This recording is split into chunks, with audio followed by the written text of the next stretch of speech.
बदर की जंग भी इसी माह मुक़द्दस में हुई है और फ़तह मक्का भी रमज़ान मुबारक में हुआ है। मैं दोनों पर गौर कर रहा था तो एक नया मज़मून मेरे जहन में आने लगा।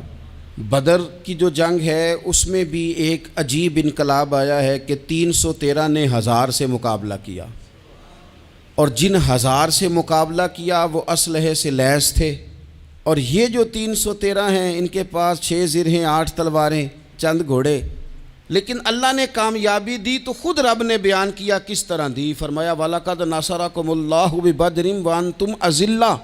वो कामयाबी इस तरह मिली है कि रब ने तुम्हारी मदद की थी, तुम तो कमज़ोर थे। अल्लाह ने बदर में तुम्हारी मदद की, तुम जीत गए। वलक़द नसरकुमुल्लाहु बिबदरिन व अंतुम अज़िल्ला। अल्लाह ने बदर में तुम्हारी मदद की, तुम तो कमज़ोर थे। फिर फ़तह मक्का नसीब हुई तो उसमें भी बेहतरीन मनसूबाबंदी नबी पाक अलैहिस्सलाम ने फरमाई, बेहतरीन हिकमत अमली हुज़ूर ने अपनाई। लेकिन हमें जो अल्लाह रसूल ने बात समझाई वो क्या है? इज़ा जाअ नस्रुल्लाह वल फ़त्ह। फरमाया जब अल्लाह की मदद आई और फ़तह नसीब हो गई।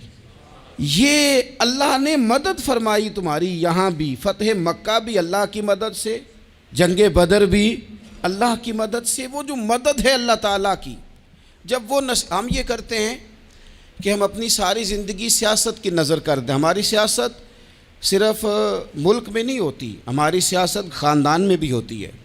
हम घर के अंदर भी सियासत करते हैं। हम किसी ख़ास तरीके से लोगों को अपने पीछे चलाना चाहते हैं। हम एक ख़ास उसलूब इख्तियार करते हैं कि लोग हमारे पीछे चलें। उसका नुकसान हमें ये होता है कि सियासत जो होती है ये शतरंज के हेर फेर की तरह होती है।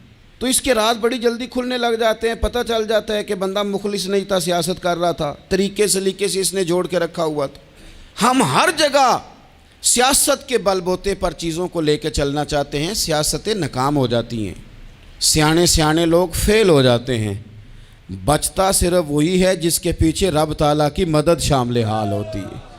अपनी ज़िंदगी के अंदर हम जो कुछ भी कर रहे हैं, जिस शोबे से भी हमारा ताल्लुक़ है, आज हमने इस बात पे गौर करना है कि पहले तो ये गौर कर लें कि जो काम हम कर रहे हैं क्या वो काम ऐसा है कि उसमें अल्लाह की मदद हमें मिलेगी। अगर आप कोई माज़अल्लाह नाजायज़ काम कर रहे हैं, फ़ेले हराम का इर्तिकाब कर रहे हैं, तो उसमें तो मदद इलाही आएगी नहीं। पहले तो ये देखें जो कर रहे हैं वो काम मदद इलाही वाला है, और अगर अल्लाह ताला की मदद वाला वो काम है फिर उस पर गौर करें कि क्या हमने मालिक से मदद का सवाल किया है, हमें मदद मुयस्सर आ रही है। वो मैंने बुज़ुर्गों से एक बात सुनी थी, वो बड़ी याद रह गई। वो फरमाया करते थे काबिलियत भी बड़ी चीज़ है लेकिन कबूलियत सबसे बड़ी चीज़ है।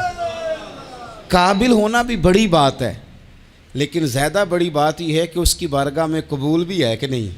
अपनी ज़िंदगी में अल्लाह की मदद की तरफ बढ़ें, मालिक की मदद का हुसूल इख्तियार करने की कोशिश करें।